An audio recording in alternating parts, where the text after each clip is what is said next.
Bueno, tenemos que Napoleón ha llamado tanto a Carlos IV como a Fernando VII a Bayona. Bayona es la capital de esta provincia de Francia, que está en la frontera con el País Vasco, ¿vale? Se ve fatal, pero fatal como increíblemente fatal. Os juro que eso es Francia, ¿vale? Aunque no lo parezca, eso es Francia. Bueno, pues es que se ve bien en mi ordenador, pero esto es el mar, ¿vale? Y esto es la frontera con España. Pues aquí está, junto al País Vasco, está Bayona. Bueno, entonces allí acuden tanto Carlos IV como Fernando VII. Y bueno, pues ¿qué quería Napoleón hacer con los dos? Bueno, pues Napoleón ya vais a ver después que Napoleón lo que quiere es que los problemas entre los dos, padre e hijo, se resuelvan en favor de él, ¿no? Él quiere al final que le nombren rey a él, para que él nombre rey a su hermano, que es lo que hará. Pero mientras están ocurriendo esta situación, ¿vale? Mientras está ocurriendo que los reyes van hacia Bayona, hacia Francia, en Madrid ocurre el 2 de mayo, ¿ok? Es un poco difícil de explicar, pero en verdad todo es como ir punto por punto. Tenemos que tener claro que contamos en orden, que contamos una cosa después de otra. Los reyes están yendo a Francia. Y mientras están yendo a Francia, en Madrid explota digamos, la rebelión frente a la ocupación francesa. Ocurre el 2 de mayo. El 2 de mayo, mientras los reyes están yendo hacia Francia, bueno, ya están allí en Francia, en Madrid corre el rumor de que la familia real, los poquitos que quedaban de la familia real, ¿vale? Los poquitos que quedaban de la familia real, porque los reyes ya no estaban en España, también se iban a ir a Francia. Entonces la gente, el pueblo de Madrid, acude al Palacio Real para impedir que esa parte de la familia real que todavía estaba en España no se vaya a Francia. El pueblo no quiere que esa parte que quedaba en España de la familia real vaya también a Francia, porque ellos pensaban que si no había nadie de la familia real española en España, eso lo que iba a significar era que no iba a haber más monarquía española, que los franceses iban a tomar el poder, ¿no? Si no hay ninguna persona que represente a ese absolutismo, a esos reyes en España, pues ¿quién va a gobernar? Nadie, ¿no? Entonces, en Madrid, el que dirigía, la persona que dirigía a las tropas francesas, que se llamaba Joaquín Murat, Murat, que es este señor de aquí, manda que los 36.000 soldados que estaban de Francia en Madrid carguen contra la población española, la población de Madrid. Bueno, Murat es un señor que dentro del Imperio Napoleónico es muy importante, era uno de los principales generales de Napoleón, era de su total confianza, era un señor que tenía una personalidad también muy al estilo de Godoy, de Fernando VII, era muy confiado de sí mismo, ¿no? Él era un jinete, él dirigía todas las batallas, siempre iba el primero en las cargas, no era de estos generales que se quedan atrás, ¿no? Y en el cuadro yo creo que se ve bastante bien qué tipo de personalidad tenía Murat. Estaba casado con la familia de Napoleón, era el cuñado de Napoleón, y bueno, pues Murat manda que sus soldados ataquen a la gente de Madrid, que está impidiendo que la familia real que queda en Madrid se vaya a Francia. Y así ocurre el 2 de mayo, ¿vale? Entonces hay un conflicto violento entre los soldados franceses que están ocupando Madrid y la población de Madrid, porque los franceses quieren dispersar a la población madrileña que impide que la familia real española se vaya a Francia. Murat ordena que la multitud sea disuelta a cañonazos. Bueno, este cuadro de Goya se llama, ¿sabéis todos cómo se llama? El de arriba, la carga de los mamelucos, ¿vale? Y los mamelucos era un regimiento de caballería que era del ejército francés, era en el norte de África. Bueno, pues la verdad es que el centro de Madrid, toda esa zona que está entre el Palacio Real y la Plaza de Sol, toda esa zona se convirtió en un campo de batalla entre las miles de personas de Madrid que habían ido allí a quejarse, a impedir que la familia real se fuera a Francia y el ejército francés que carga contra ellos. Madrid es directamente es un lugar de guerra. Y al día siguiente va a haber los fusilamientos, ¿no? Que representa aquí también Goya, los fusilamientos del 3 de mayo, el día siguiente. Los franceses van a suprimir la rebelión y van a llevar a cabo una represión, van a asesinar a una gran parte de la gente que se había levantado frente a los franceses. Con lo cual, os podéis imaginar qué sentimiento generó este hecho, en el resto de España, ¿no? Va a llevar a un levantamiento generalizado. Va a haber un levantamiento popular por culpa de que los franceses están reprimiendo a la población española. La insurrección, por tanto, desde Madrid se va a extender poco a poco al resto de España. Por culpa de ese 2 de mayo, ese hecho tan violento, la rebelión o insurrección se va a extender al resto de la península. Y entonces esa gente que se ha rebelado, esa gente que se ha levantado frente a los franceses, van a formar juntas, van a hacer juntas. Una junta es una especie de reunión de gente que va a intentar dirigir la situación. Como no hay nadie que gobierne en España, porque la familia real se ha ido, porque los franceses están ocupando toda la península, para ocupar ese vacío de poder, para que gobierne alguien, se van a crear las juntas. Y las juntas, su lema era nación, patria, rey y religión, ¿vale? Eran los lemas que ellos tenían. Y nos dice mucho qué ideales querían defender esa gente que forma las juntas, ¿no?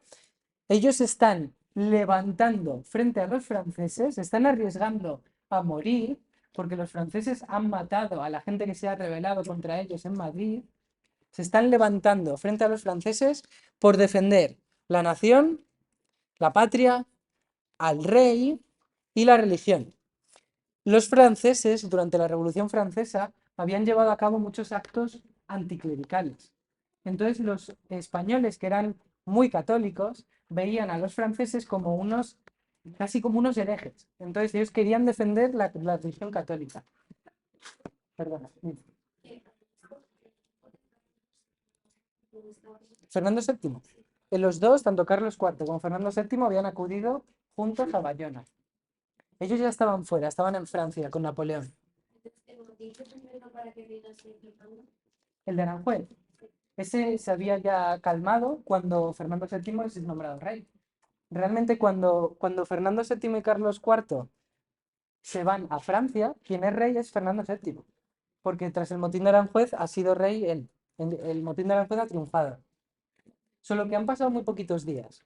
Carlos IV ha pedido ayuda a Napoleón. Napoleón, como solución, ha pedido que los dos vayan con él, como para hacer un poco de árbitro, como para calmar la situación. Y cuando ya están fuera de España, ocurre el 2 de mayo. Sí.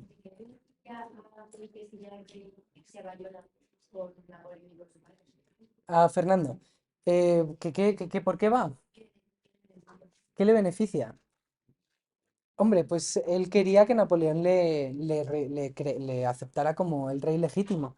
Piensa que si se hubiera opuesto, ¿en qué situación quedaba? No sé, tienes a todo el ejército de Napoleón dentro de España ocupando la península, no todo, pero muchos cientos de miles. Entonces él poco podía oponerse a lo que le dijera Napoleón. Quien tiene ahora mismo el poder realmente es Napoleón. Bueno, entonces, en esta situación, ¿vale? En esta situación de que España se ha levantado frente a la opresión francesa y que los reyes de España, tanto Carlos IV como Fernando VII, están en Bayona, va a ocurrir lo que vamos a explicar ahora, que se llaman los hechos de Bayona. Los hechos de Bayona. A ver, esto se explica bastante fácil. En Bayona, Napoleón va a conseguir nombrar como rey de España a su hermano, a José Bonaparte. ¿Y ahora cómo? Bueno, pues entre el 5 y el 6 de mayo, si veis, ya ha sido después del 2 de mayo, ¿vale? España está levantada en armas mientras ocurre esto. Lo que va a conseguir Napoleón es forzar, tanto mediante la diplomacia como con la amenaza, va a conseguir convencer a que Fernando VII devuelva su trono a su padre y que Carlos IV, su padre, renuncie a ese reino en favor de Napoleón. Y Napoleón tampoco va a aceptar la corona y va a nombrar a su hermano, a José Bonaparte. Fernando VII es obligado a abdicar en su padre. Su padre no acepta la corona, dice no para mí, para ti, para Napoleón. Y Napoleón dice, ay, no, para mí tampoco, para mi hermano. Ahora, ¿por qué creéis que Napoleón no va a aceptar ser él nombrado rey de España? ¿Qué creéis? ¿Por qué creéis que él lo rechaza? Venga, hombre, que esto es bastante... Sí que podéis tener alguna idea. ¿Mm? ¿Por qué crees que Napoleón no acepta ser él nombrado rey de España? ¿Por qué no él y sin su hermano? Bien, sí, pues eso está bien planteado. ¿Qué creéis que le habría parecido a la población española que se ha rebelado contra los franceses que su nuevo rey sea Napoleón? Habría sido terriblemente impopular. Entonces eso no podía hacerlo. Va a poner a su hermano. Esto no es algo aislado, ¿vale? Napoleón puso a otros hermanos como reyes de Italia, por ejemplo. Él lo hacía así. Napoleón lo que estaba haciendo era crear una nueva dinastía. Napoleón era un noble de una familia nobiliaria bastante baja, ¿vale? No era un gran noble de Francia, ni mucho menos. Es más, era de una isla, él era de Córcega. Él era una familia, pertenecía a una familia de clase noble pero baja. Y él quería conseguir crear una dinastía de emperadores en la que él fuera el emperador y sus hermanos los reyes de los otros reinos alrededor.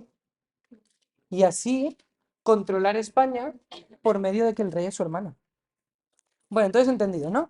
Entre el 5 y el 6 de mayo, ya después del 2 de mayo, Napoleón consigue que Fernando VII renuncie a su corona, abdique en su padre, Carlos IV renuncia en favor de Napoleón, Napoleón renuncia en favor de su hermano, José Bonaparte. ¿Sabéis cómo se le llamaba en España, no? A José Bonaparte. ¿Eh? Pepe Botella. ¿Por qué Pepe Botella?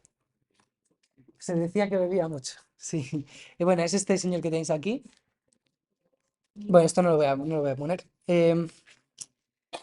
Bueno, cuando todo esto que ha pasado en Bayona entre el 5 y el 6 de mayo se conozca en España, las rebeliones, los levantamientos frente a los franceses se van a extender todavía más.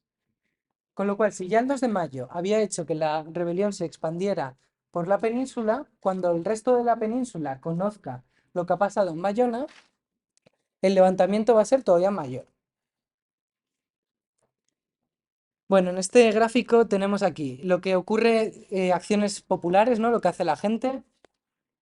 Luego tenéis política tanto de España como de Francia. Bueno, pues en marzo ocurre el motín de Aranjuez y eso lleva a que Godoy sea depuesto y que Fernando VII sea rey.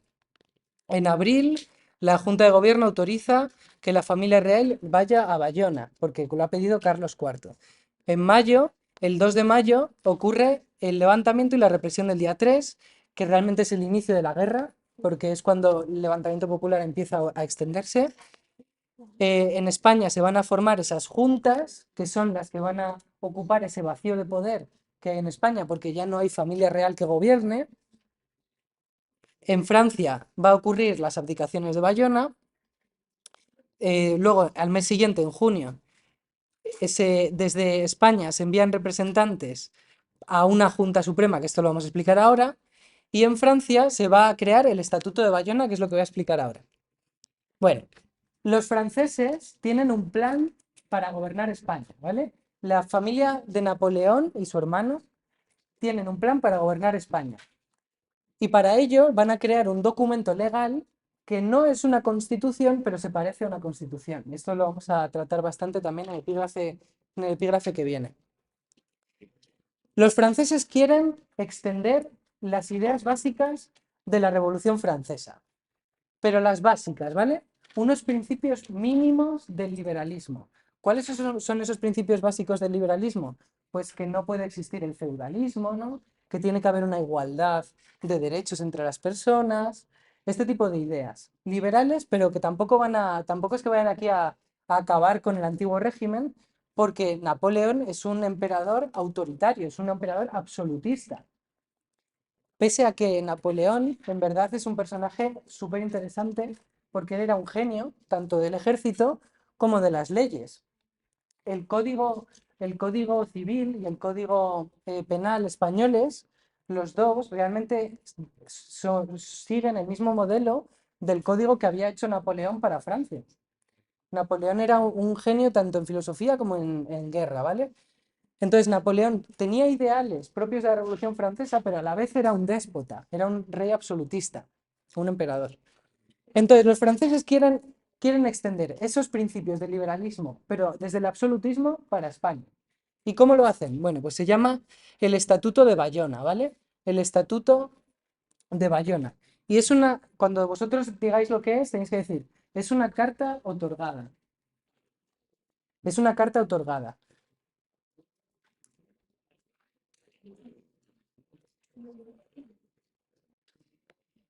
Es un texto legal que se parece a una constitución, pero no lo es. Tenemos luego que explicar por qué no es una constitución.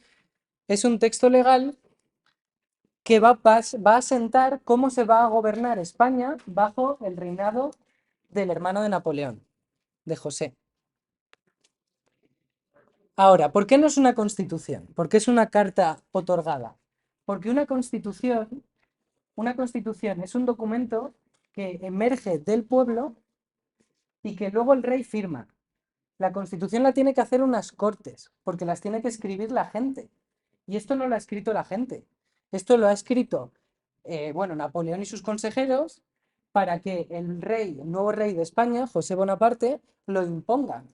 Por eso es una carta, es un documento que explica las nuevas leyes, otorgada, porque la está otorgando el rey al pueblo. Se parece mucho a las cartas pueblas o a los fueros de la Edad Media, en la que el rey cedía unas nuevas leyes para el pueblo. Bueno, pues esto es eso. Entonces, no es una constitución, ¿vale? Eso tenemos que intentar dejarlo claro, porque 4 años después, en España, se va a hacer la primera constitución de España, y esa sí que va a ser la primera constitución. Esto no.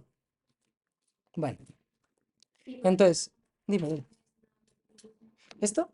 Porque no ha emergido del pueblo. Una constitución tiene que ser creada por la nación y luego ya aceptada por el rey. En este caso es el rey quien está creándola a él y dándosela a la gente, para que la gente ya luego la aceptará o no. Que tendrían que aceptarla porque es absolutista y tiene el derecho a hacerlo. Bueno, entonces el Estatuto de Bayona, por ejemplo, algunas de las ideas liberales que tiene es que va a haber una división de poderes. A ver, esto podríais decirme, entonces, ¿cómo es absolutista si acepta la división de poderes? Bueno, pues porque está un poco cogido con pinzas, ¿vale? Hay división de poderes, pero porque el rey lo quiere. Con lo cual es una imposición absolutista de una idea liberal. A ver, aquí algunas ideas de ese Estatuto de Bayona. No hay que sabérselas todas, ni mucho menos, ¿vale? Régimen autoritario, todos los poderes residen en el rey, bien. Órganos consultivos, pues bueno, sí que va a haber un Senado, unas Cortes, un Consejo de Estado. Tiene algunas concesiones a España, ¿no? Como por ejemplo aceptar que la religión católica es la única religión que se puede tener en España.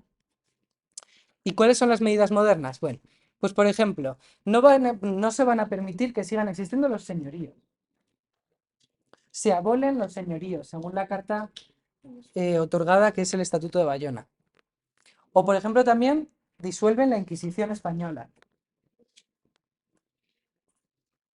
Disolver la Inquisición española para España es algo muy moderno. Es algo difícil de aceptar por la gente.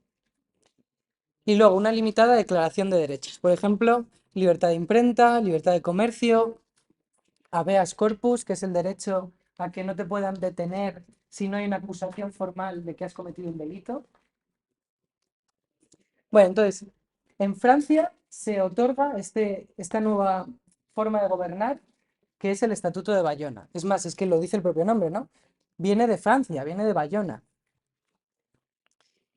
Ahora, vamos ya a pasar a lo que sería la guerra, ¿vale? Aquí hemos terminado con ese primer punto de antecedentes de la guerra, ¿ok? Si queréis marcarlo, hasta aquí serían los antecedentes de la guerra y ahora ya vamos a explicar la guerra en sí misma.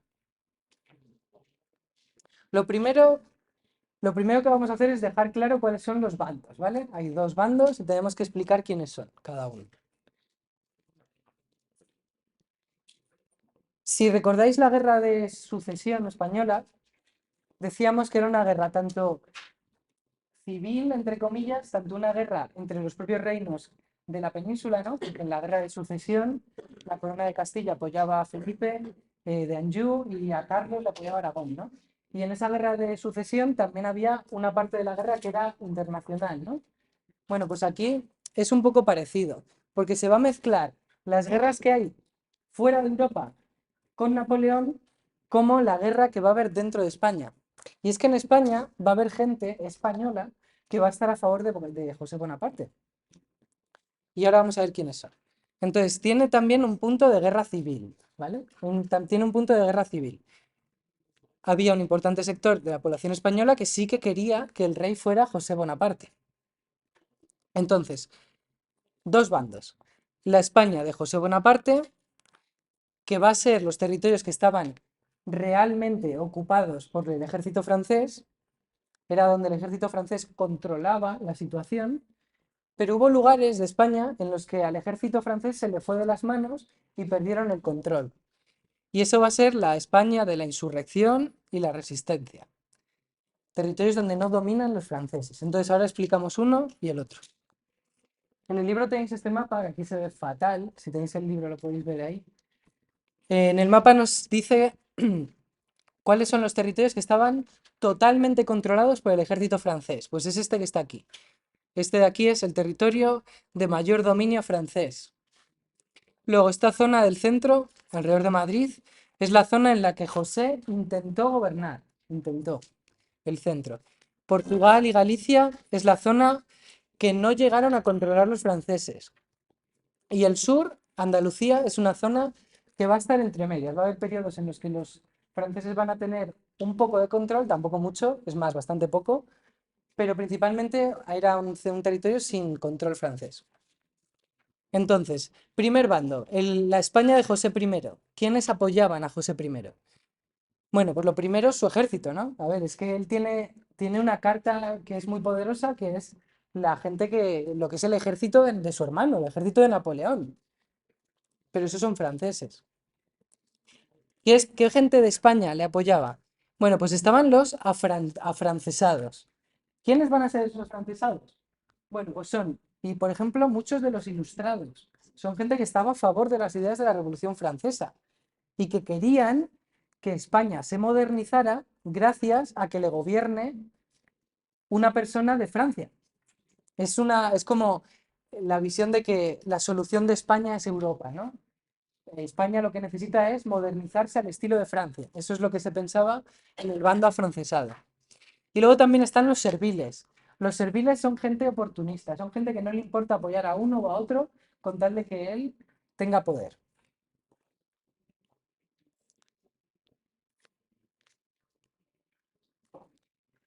Bueno, y por repetir, son la gente que cree que José Bonaparte es una solución para modernizar España.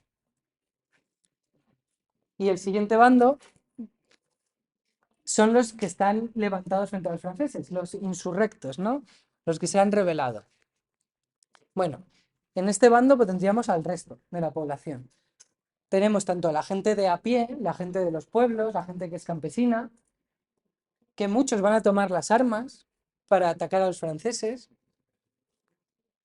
Y son gente, sobre todo lo que les une a todos estos que voy a contar ahora, es que creen que el rey de España tiene que ser Fernando VII.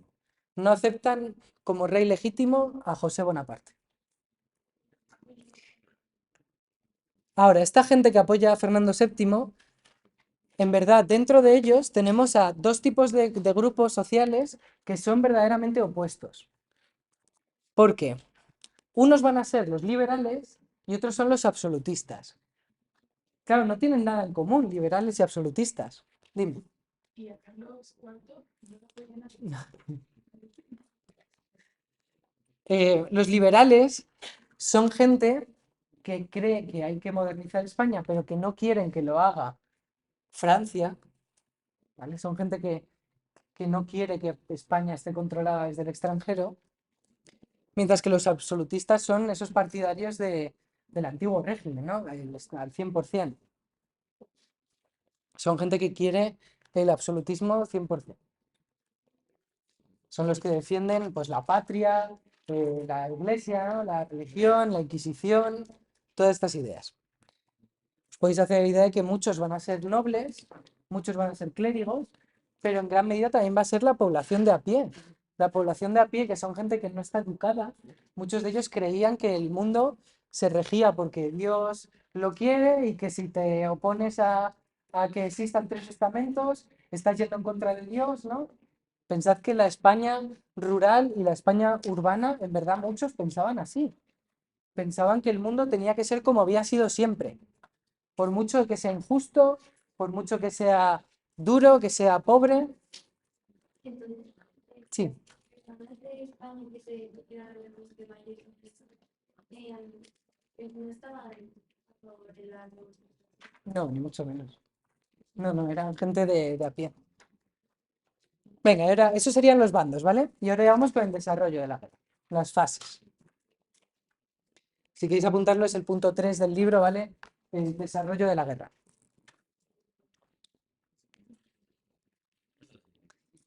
Bueno, primero, para hablar del desarrollo de la guerra, es contar cómo se va a reorganizar la España que ha conseguido levantarse frente a los franceses.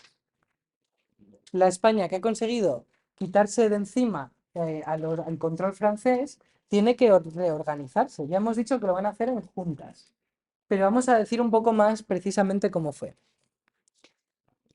En los pueblos que consiguen echar a los franceses, ¿vale? En los pueblos que consiguen echar a los franceses, van a hacer juntas locales. Es como que yo en mi pueblo hago una junta para gobernar a mi pueblo.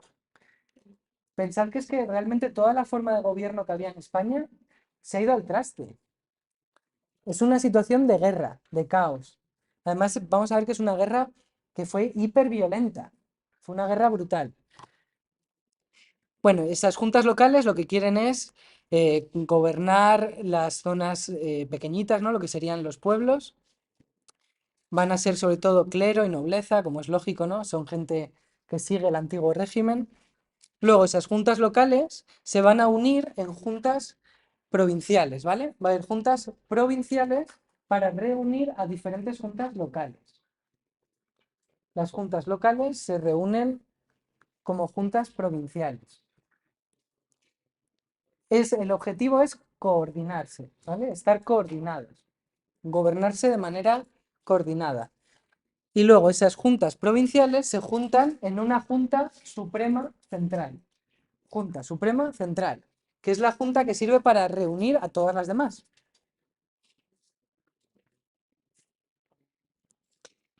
Y esa Junta Suprema Central son los que dirigieron la guerra. Va a ser realmente donde se gobierne ¿cómo decirlo? La resistencia española frente a los franceses.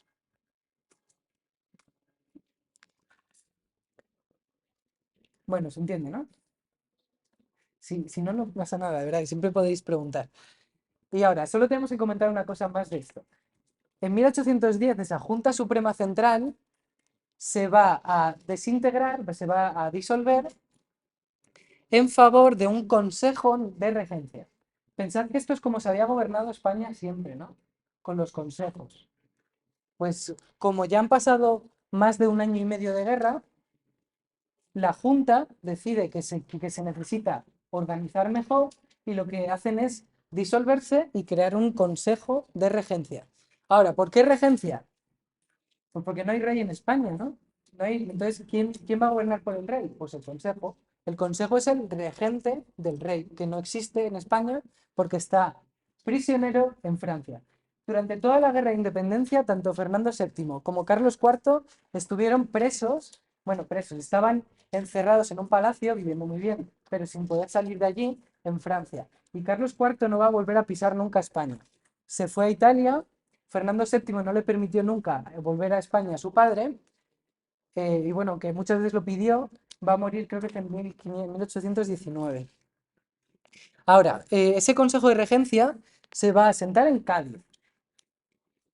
¿Por qué Cádiz? Bueno, pues porque Cádiz está en una isla. Recordad Gadir, ¿no?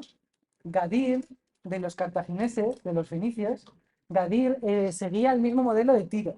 Y Tiro era una ciudad muy interesante porque era una isla que estaba pegada a la costa. Y eso es muy beneficioso porque permite defender muy bien una ciudad. porque si quieres invadirme tienes que cruzar un trocito de mar. Pues Cádiz era igual. Entonces se podía defender muy bien frente a los franceses.